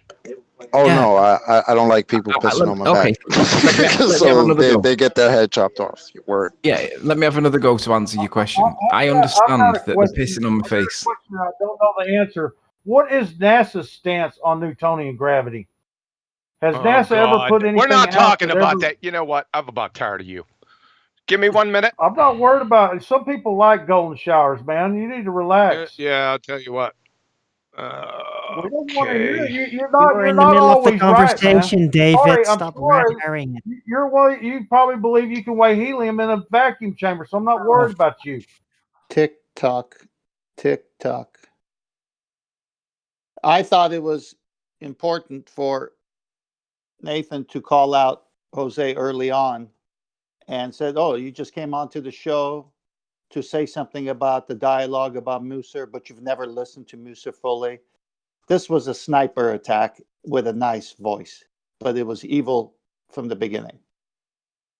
I still have an opinion on that show last night. I still got an opinion on that show last night. When you're ready. Well, let me just respond to your criticism that I didn't answer your question first time round. I'll try and answer it now. Of course, I get angry when they're pissing down my face or pissing down my back saying it's raining. But like I said, I'm happy to accept that because I've been here long enough to realise that it's just words and people just accept that it's just words. It pisses me off. But I think the better way to deal with it personally is to react with evidence. But I don't blame anybody that chooses not to. It's their prerogative. I react with evidence. With overwhelming evidence. And then it wasn't a criticism. It wasn't a criticism. And then I ripped their fucking lungs out. So I got an and. See, I have evidence and I ripped their fucking lungs out. How about that? That's okay. You're entitled to do that, and I don't disagree with you for doing that. Appreciate it. Now, on to the show yesterday, since I guess you don't want to defend yourself, I guess I will. For 90 minutes, I listened to that he should be horse tranquilized, then institutionalized. Rumpus. Frigging moron. Diarrhea of the mouth for 90 minutes. Over the top of you and everyone else. Ranty, are you listening to me? Then that wasn't bad enough. I was going to let it go. Then Ranty says, Anthony, don't interrupt Rumpus. Just let him finish. I saw fucking white. I'm fit. Yeah. Ranty, you should be hung for sedition. You should be institutionalized, right? Me and you, we're done. You come on the show, I'm gonna rip your friggin' eyes out. You got that, partner? The thing is, I agree to some point because Rumpus makes about 10 points, and then you have to work on which is the strongest point to dissemble because you can't respond to all 10. And he does need to be shut up. I agree. Ranty should have shut him up more, but once he's trying, I don't know. It's up to him. It's his show, isn't it? I'm not talking about Ranty. I'm not talking about Rumpus. We all know he should be institutionalized. We already know that. My problem is with you, Ranty. You got that, brother? Just so we're squared away. Are we tracking? Just for balance. Clown. Just for balance, though. Shout out to Ranty. Ranty's ace. Shout out retracted.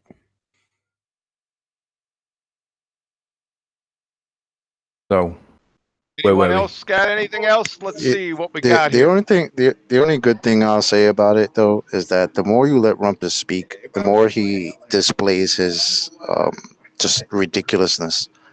And again, the fact that he's literally arguing the definition of "and." Okay, because I'm going to keep saying that because I don't believe that it happened. And yeah, so if we're going to let him do that, I guess we should just let him do that.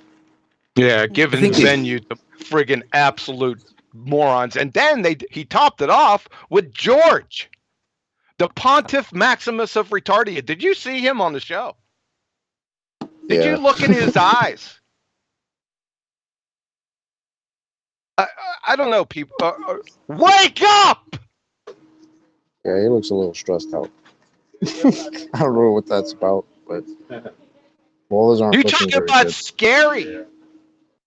These people scare me, man. And the flat earthers that are jumping on these guys back, giving them venue, and cuddling them. Oh, here you go. Let me rub your feet and give you some hot chocolate. Me and you are gonna meet. Do we tracking Sally's? Fucking clowns.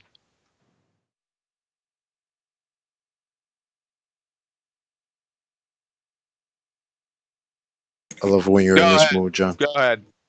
I'll be back in a couple minutes. I gotta take a break. Yeah, you best be scared, Globeheads. I'm serious.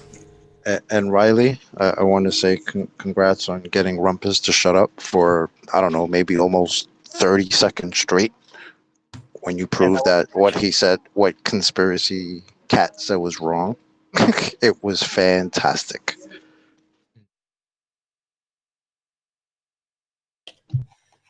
Rumpus always reminds me of a kettle.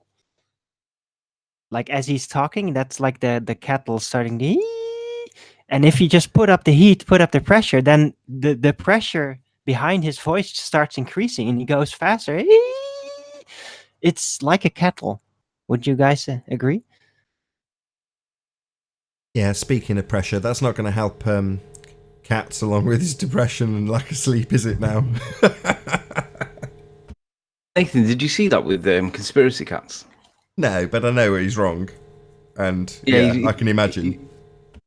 He's wrong, but the question is, like, that's the second time on a gas pressure point he's been wrong, but he still doesn't question the official narrative. He still thinks that it's okay because blah, blah, blah. Yeah, he like, does. how much... Yeah, he does. You got to go and watch that. I bet you haven't. Have you watched that interview he did with Haunted House? No. Oh, you've got to go and watch it. I've been asking you for months. It's been at least 3 months since that interview came out, right? It's just so telling. He does worry about it. It will make you smile every time this subject comes up. I promise. Just go and watch it. Dedicate some time to it. If necessary, just scrub through the bits with Jonathan. If you're listening, Haunted House, look, I'm really sorry. But just scrub through those bits and just get to the Conspiracy Cats bits and just pay attention to what he's saying. The guy's delusional because he failed. Like that word delusional has to be applied. We need to apply it more often. Failing to realize the reality. Even though that was great, I don't know. I have to say I loved Rumpus just not having any response and saying, "Oh, he just had a bad day. It's okay." Yeah. Oh my god, it was great. I really loved the pregnant pause that Spurs nearly ruined. Yeah, Spurs fucked it up. Because I was saying there like, I don't believe Rumpus still hasn't said a word. Hold on, Chocolate. Who's got a load of background noise? Is that behind you, Chocolate? Yeah, it's behind me. Oh, that's all right. If it's people talking behind you, I thought someone had got a video playing or something. No, it was 10th man. But I think Rumpus was holding out for someone to interrupt so that he didn't have to answer the question, because Rumpus never shuts up. And because he had shut up, I'm thinking he's done this on purpose, hoping that somebody would break the silence. And then Spurs was like, hello, what's just happened? Like, Spurs, shut up. This is the moment. He didn't speak. Yeah, you're right. It wasn't me. I just came off mute. He also put on display, full display, his little tactic of, I'm just going to say and repeat that you don't understand your point that you're making, because he said it 1,000 times. It was just like, well, that's all he could say. Oh, well, you don't understand, and you don't understand, and you don't understand. Right. Just like what Brenda does. Yep. That's their tactic. I think when you've got to the point when you have to argue for invisible green pixies or whatever he said, and argue over the definition or the meaning of the word "and," the conversation's been reduced back to the point of stupidity, right? Because it is argumentum ad. What is it now? Ad absurdum. Argumentum ad absurdia, which is like when it reduces back to absurdism. They've lost, but they just won't admit it because they can't admit it because they don't want to be telling people that they don't do science. They've been telling people they're scientists, right? Well, if you're doing science, that's observation and experiment, and it's there in the definition. But you guys aren't doing the experiment bit; you're doing the observation. Yes, but we're still scientists. Yeah, but you're not, are you? Because it says that's the definition. And if you're not doing the experiment bit, then it's pseudoscience, and they just can't have that. Hey, Anthony, I got a question to ask you. Who does Rumpus represent overall as he speaks? What body does he represent? Sorry, say that again. Who does he represent? Yeah, who does he represent? I mean, we know Rumpus. You know him better than I do. But I think he just represents the ballers that don't have a scientific background. I don't think any scientist would agree with a lot of the stuff he says because I'd agree with that. I don't know. I think Rumpus represents himself and his own. No, I think he represents globeheads. I think Anthony's right. Okay, yeah, so my point I don't think he represents science. Yeah, he's king of the globeheads. We're at the front lines, and the king had to really argue for the definition of "and." Yeah, that's how absurd his position is. But he's in the losing position. That's what happens when you're in a losing argument. You end up arguing about the definition of "and" because you're in a losing argument. You've lost. The real battle hasn't even begun yet, is what I'm trying to say. We're dealing with Rumpus. If you look at the overall scheme of things, we've got 7 housekeeping questions that are awesome. We're breaking through the begging the question arguments. We're not even getting stuck in their arguments. We're just calling it out. John just comes here and says, Jose, you came here with ulterior motives. I'm going to take you down. And he remembers the first 2.5 years, which I wasn't a part of. So he knows where he's coming from. And we haven't even started the real battle because Rumpus doesn't represent any official entity. Wait until we go against them. How fierce is this going to get? And how strong do we have to be? Well, they're the front line. They're the front line, right? But they're the expendables. They're the expendables. They don't care if these people die. They're just seeing how we do against them. Yeah, but they've got 9 lives. It doesn't matter how many times you demolish their argument. They'll come back the following week with the same assertions in the face of it. It's amazing. Yeah. Well, it is at the point right now where, I mean, because wasn't it that hangout with all the boltards like Professor Dave and Bob the Science Guy, where Rumpus was saying that they actually have to start talking to the scientists or the people putting out, information to the public that gravity is not a force, and that he has to do the ballers have to do something about it and stop telling people that gravity is not a force because people are running with it. I'm serious. He said that in the hangout, and I was like, "What am I listening to?" Like, can I just bring it just so for the this is the point that they're at, man. I just want to bring it back on for the benefit for the benefit of the audience. When we're talking about the nonsense absurdity of arguing over the meaning of "and," there's a real point behind that, because in that argument, it's about how you offer empirical evidence of your reality being denied by the person on the globe side of the argument. So the argument is about observation and experimentation. And Rumpus, in this particular context, is saying we don't need the "and" experimentation bit for it to be science. Well, when we talk about pseudoscience, he is embodying that when he says he doesn't need the "and" experimentation. So yeah, we're laughing about the "and" bit, but it's the "and" experimentation. What is experimentation? Well, it's hypothesis testing. Well, what's hypothesis? Well, it's presuming a cause of an effect and validating it, or invalidating it. So you've got an empirical method with a hypothesis that has two sides to it. One that says what you vary does not cause the effect, one that says what you vary does cause the effect. And you'll get one or other result at the end of experimentation, the essence of science. And when Rumpus, the pseudoscience promoter who has a reification sphere model he believes he lives on, will declare that you don't need the experimentation, well, it's the very essence of science. It's the bit that offers you the empiricism. And that's the bit he doesn't want, because he is a practitioner of nonsense, a pseudoscientist, if you will. Because he asserts that science, in quotes, proves his reification, his model, his ball that he believes he lives on. It does not. If he had the "and" experimentation, he'd very quickly find his religion of a ball flying through a vacuum fell to pieces. So it's important. Sorry to draw that bit out, but I think it's the essence of the debate. We have science on our side.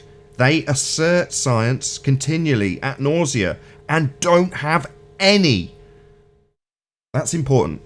So, kudos Anthony, but if we labour the "and" bit and laugh about that too much, we lose the science, i.e. and experimentation, in a definition of what science requires. Anthony's very good at going on about what pseudoscience is, a non-adherence to that method, and to be science, in the definition offered by Rumpus, it makes it very clear. Observation and experimentation. Yeah, Nathan, I'm can I sorry if I didn't offer? focus on that and make that absolutely clear, which is why it's so pathetic. The fact that you want to argue the definition of "and" because you don't like the fact that in the very definition of science it says observation and experiment, and you don't like that. So now you're gonna argue the definition of "and"? It's pathetic, ballers. It might be pathetic, Sad. but it's also telling. They are confessing in their actions to being the purveyors of pseudoscience. They don't want the experimentation. What's the definition of pseudoscience? A declaration of science that doesn't adhere to a scientific method of cause and effect relationships being laid down in hypothesis and then validated or invalidated by the very thing he doesn't want with his "and" experiment. So we have Nathan, an empirical method that we adhere to, and we declare and charge them with accounting their claims with when they say science. They can't, they won't, they never will. They'll even go so far as to say that science doesn't prove things. Because when they say, well, we haven't got the "and" experimentation bit, so we can change our just so stories, it's perfectly fine. There's no experimentation to invalidate. Well, that's not science. That's pseudoscience, and that's what they are. That's what heliocentrism is. A pseudoscience model reified into existence by the purveyors, priests, if you will, of this religion. And that's what we're all indoctrinated with birth. It's the essence of the debate. So hearing Rumpus argue about, no, we can't have "and" experimentation. What? We can't have the "and" empirical bit? Yeah, you definitely don't want the "and" empirical bit, do you? Because your world isn't empirically valid. It's a complete nonsense. It's a reification of a model known as the heliocentric model, with the world as a sphere. We definitely don't live on a sphere. The Earth is obviously and observably flat.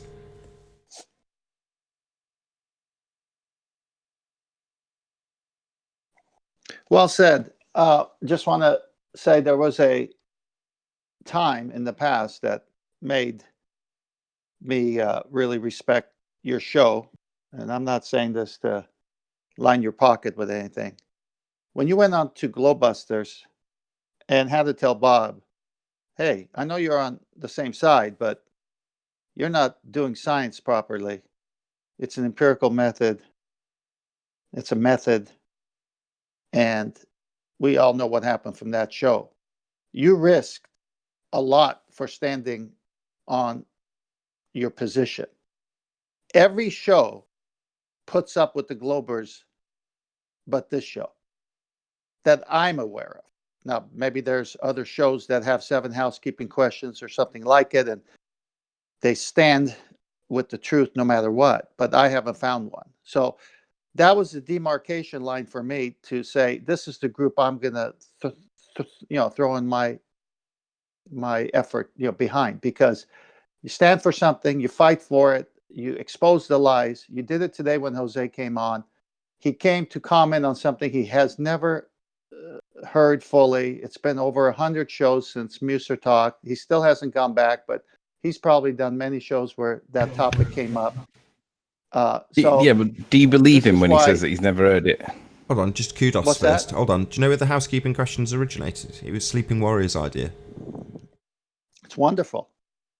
Explain it. Remind me. I can't even remember. It was your idea. Housekeeping questions were your idea. You said you should have a series of questions like housekeeping at the beginning of your show, Nathan. I went, no, we'll have to develop the questions. And then between me, you, Ranty, QE, several other people, we developed and honed those questions. But the point is that it was your idea. It was your idea originally. Yeah, I remember. Because at the beginning of the show, Riley would say something like, let's do a little housekeeping. And then he would go over points that had been destroyed previously. I do remember that. Well, for me, as far as I can recall, it went back to the Isle of Man stuff where people like, what was his name now? Was it Ruhif? Or it might have been Rumpus, actually. Made some really stupid statements and we would just hold it against. Oh, I just got to get it in. I just want to. It was actually Paul Voigt. So that's where that was like the moment. So Paul Voigt had completely over a barrel on the molten iron core.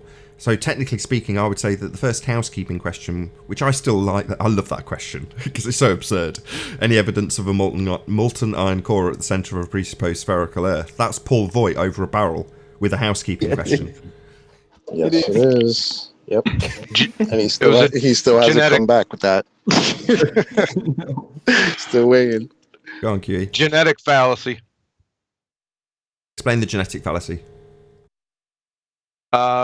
We went back to the origins of who started it up, whether it's right or wrong based on who started it up. Genetic fallacy. Yeah, well, I'm not saying that it's down to Anthony, but I'm just saying it is still his idea originally, and it's worth crediting, I think. It was tongue-in-cheek genetic fallacy. I know, but still, I credit where credit's due. I think it is like the heart of the show now. Well, it goes back a little bit better because we're summarizing truth, and it's in the form of a creed. We got 7 creeds. This is what we boom, boom, boom, boom, boom. It's a question, but at the same time, it's a statement. It's just solid, very solid. I'm going to run for about another 10 minutes, and then I've got some busy work to do with Quantum Eraser. Can't tell you anything at the moment because this is still recording, but in the next 24 hours I'm going to release a bit of information to the Flat Earth Debate after show audience, and then it'll become the main audience on Wednesday, etc, etc. But over the next couple of days, exciting things are happening. Watch so many this things space. The globe is dying. Yeah, well, we've got a new nail stick in that coffin, let's put it that way. There's that many nails Let's and drive lined up more in the coffin, nails in though. it. It's like I they're like relying on nails. us not coming back to them. Yeah, they still do. I mean, I had a good laugh about it a couple of shows ago when Gravity came back up, and I remember about a week or 2 weeks ago you saying, well, obviously we've smashed that into the middle of next week now, we'll never hear about Gravity again. I'm like, yeah, you will. They'll just come back with the exact same assertions. It gets quicker and quicker. It's like water going down a plug hole. It starts off going around in a wide circle, and then it's faster and faster and faster. So the repetition of it and the nonsense getting smashed quicker and quicker happens more and more frequently and more fast. But the debunking of it happens just as quick, right? So that cycle just continues. You wonder what happens when it actually goes down the drain, but that hasn't happened quite yet. The problem is, though, people like Sean G, quite new to the chat, doesn't understand what's going on, won't go into hostile grounds, won't have discussions with anybody unless it's on Jose's channel. He's protected by the bubble of, what's the word I'm looking for? Not sure. Consensus, that's probably the word I'm looking for. He's protected by the bubble of consensus or majority rule. Now, basically, these people aren't really aware of the background to it, but I don't know how to get across to Sean G. It's like, dude, there is no explanation for gravity. There's no proof for it at all. You believe it, but you don't realize that it's a belief. You think it's true. Sean G, you're trying to have a conversation. He can't even tie his shoes by himself. Neither can Blue Marble Science. Hillbilly Blue Balls, the redneck retard that comes into... Blue Marble Science is the one that put a video up saying gas pressure without a container, and he got a big fucking pipe sticking up the side of his house. No. He came in with gas pressure in a container. Yeah, the can of butane. Moron. The can of butane he wheeled in. He's sat there in the frame, right? So he's transferring it from one container to another. You're both right, but it's both equally absurd and debunking him on two fronts. Anthony, do you watch these shows? It's a toe tag. Which shows? The toe tags. The toe shows tags on this channel. Yeah. I do, yeah. Don't you know this? This was a show. This was a toe tag. Which was the toe tag? This show today? No, Hillbilly Blue Ball's got toe tagged. Oh, yeah. I've seen it. The guy's a moron. But what's bizarre about him is that he comes in with a straight face thinking that he's winning. And I'm like, are you off your fucking head? Don't you see that you've got a big fucking pipe as a container? And I think he just ignores it. And I'm like, you're off your head, you are. No, again, not even to the pipe, Anthony. He comes in, he has a can of butane before the pipe. But are you not seeing that we see these containers and he doesn't see them? Yeah, we had a whole argument with Brenda for ages about it. Well, she accidentally, I assume, started to refer to it as the container, and obviously the argument is then paralleled with an argument about whether it's an open or closed container and what defines an open or closed container, which is what Brenda started arguing about. It's like, right, so it's definitely a container then. That's what it got to when the minions are arguing on his behalf. It was another comical little regurgitation, because it's the second time around. I mean, we dealt with it on Bullbusters, and then we dealt with it again in a separate toe tag that was strapped onto the end of one of the Flat Earth debates that went out live, and then it got cut out as a toe tag. So it's not like it's on the outside circle of that drain.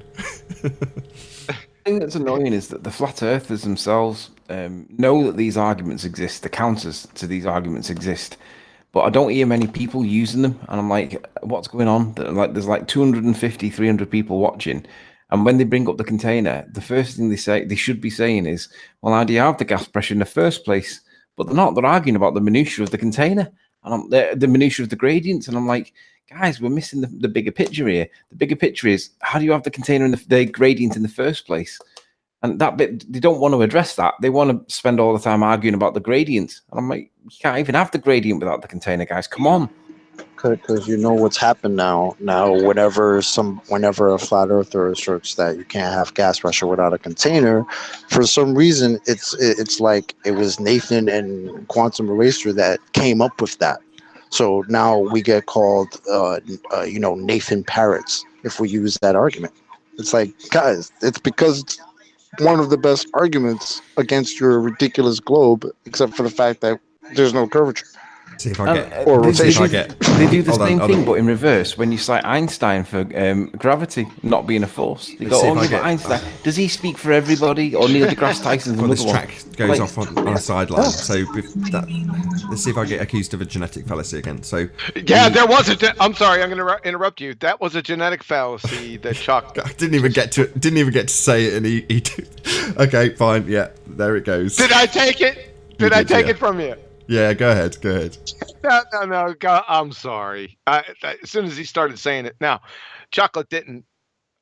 He only repeated the genetic fallacy. He didn't commit the genetic fallacy. Well, I was actually going to commit it in full. So I was going to say, right, so the gas pressure without a container argument is definitely quantum erasers. So while I might have popularised it with assistance from quantum eraser, it's definitely not my argument. So while people are calling themselves, or they are being accused of being Nathan parroters, well, quantum eraser's argument, it's a genetic fallacy, absolutely correct. Who cares? It's an absolutely outstanding argument. People should just use it and abuse it because it's great. I do. Exactly. Not so. A few days ago, I was on what was it, on Discord, and Gem Panda was having a debate with somebody, and that person brought up that argument, and Gem Panda lost his mind and started screaming at the guy that you're just a Nathan Oakley parrot. So you apparently have given Gem Panda nightmares, Nathan.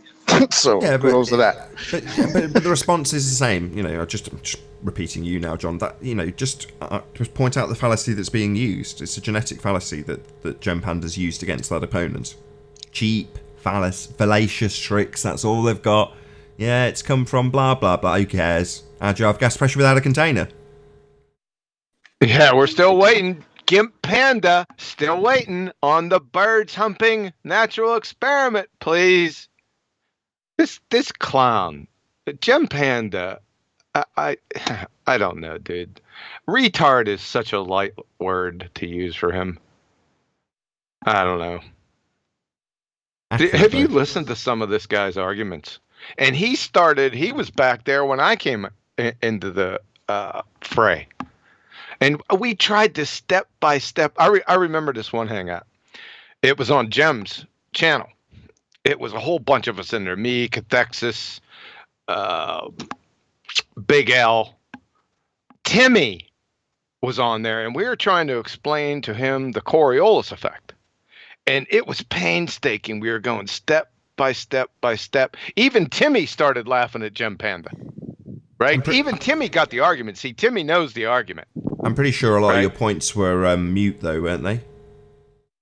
Yeah, they were on mute. Mute points?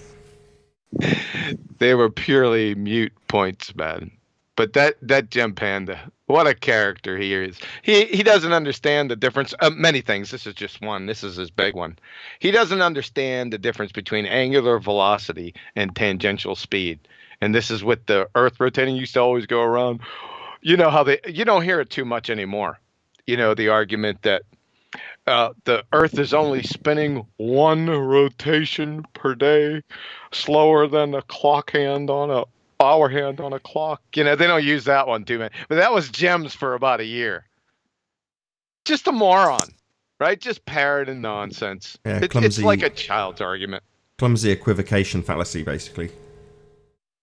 Yeah, they don't know the difference between RPMs and distance per unit time. Duh. Yeah, that radius fucks that argument up, doesn't it? That once you apply that radius value and you have the tangential speed, they're fucked. Talking of being fucked, Huey, now you've calmed down a bit. I didn't want to say it at the time. Please don't swear on the live show. I beg of you. After show, no worries. Sorry about that. It's okay, you were pissed. But that's usually not sorry. That's why I'd kick you out, though. So I was actually hovering over it. I just thought, how badly will this go down if I kick him out? Nah, maybe you were justified. Nathan, John's not sorry, but you can think of him as sorry. Yeah. I can think of it as him being sorry. Yeah. While he rips someone's fucking lungs out. Anthony, yesterday you had 10 examples of what science proves, and number 9 was Coriolis having to have 2 reference frames. Do you remember that? Yeah. Oh, Arwen had a question in that regard. Are the sorry, ballers not aware of this? What? I do? Yes. They just don't like it. I'm sorry, 10th man, I've completely cut you off. I will bring you back in, Arwin. Go ahead, 10th man, I'm really sorry. No, I was just saying, since we just touched a bit on Coriolis, and I like that argument. Anthony yesterday in 10 things that science has proved, because he was answering somebody saying that science disproves things, but Anthony said, no, here's 10 things science did prove. And number 9 was Coriolis force, 2 different frames of reference. So, the ballers to deny this is ridiculous. Nah, science didn't prove those things because you can't take out the variable of the invisible green pixies. They're blue. So- They're invisible blue pixies. Oh, they're blue. My bad. How do we know that again if they're invisible? No. It's a straw man argument that because the experiment is still the experiment, whatever the overarching theory as to how that comes into being, doesn't matter. The experiment should work or not work, and that's not going to change over time. That's not a straw man. That's invoking an argument from complete ignorance, delusion, fallacy. Okay, yes, that's correct. So Arwin brought up a point when you got to a scientific validity for gas pressure, the cause being the force exerted on the walls of the container. And Arwin piped up and said, well, isn't that actually a natural law? And I incorrectly, I listened back to it yesterday evening, gave a justification for the law, but it didn't actually answer his question. So I'm hoping you can answer, or either you can repeat it if you can remember it off the top of your head, Sleeping Warrior, and then get the same challenge and see how it goes this time without me interrupting. What? That Sleeping Warrior, those are mine. Those are my 10. I must have said them like 50 times on the shows, but go ahead. Well, maybe direct it towards Quantum Eraser then, Arwin. Can you remember the objection you raised or the question that you asked? Oh, God. If you can't, I'll jog your memory. At this moment, no, sorry. It's all right. So Anthony asserted that scientific validity was given to gas pressure, the cause being the force exerted on the walls of the container.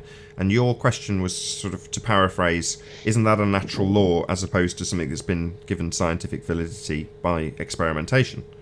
Right. Yeah, I think I remember now, yeah. So, shouldn't it just be a natural law? No. It's still a cause. That part of it is still a cause and effect. What natural law are you talking about? Well, he wasn't that. Well, I'll answer that. Aaron, sorry, he wasn't. I brought up Boyle's law, and then justified that. Which, so in essence, I kind of strawman Darwin. The gas pressure part is just a small piece of most gas laws, right? So within the body of that, I don't even know what law we're talking about, right? So laws in and of themselves, natural laws, there is no cause and effect, right? But with gas pressure, I mean, what causes gas pressure? Not gas. What causes gas pressure? So just have that. Well, the force the gas exerts on the walls of the container. I said it within my summary of what Arwin was asking. But what I think, if I'll add on to what Arwin asked. What's the experiment that's been put into effect to give validity to that cause and effect relationship? Somebody that places gas in a container. Thought that would be your answer. It's self-explanatory. Yeah, but can you prove it though? Because I think they were saying unless you can demonstrate that experiment, then we're not accepting the premise. That's the extrapolation from what Arwin asked, but yeah. I'm sorry, I'm not following. What Anthony's saying is, unless you can demonstrate with scientific validity, i.e. somebody's actually written down a hypothesis for the the blatantly bloody obvious in this cause and effect relationship, that's what they're saying. What's the actual experiment?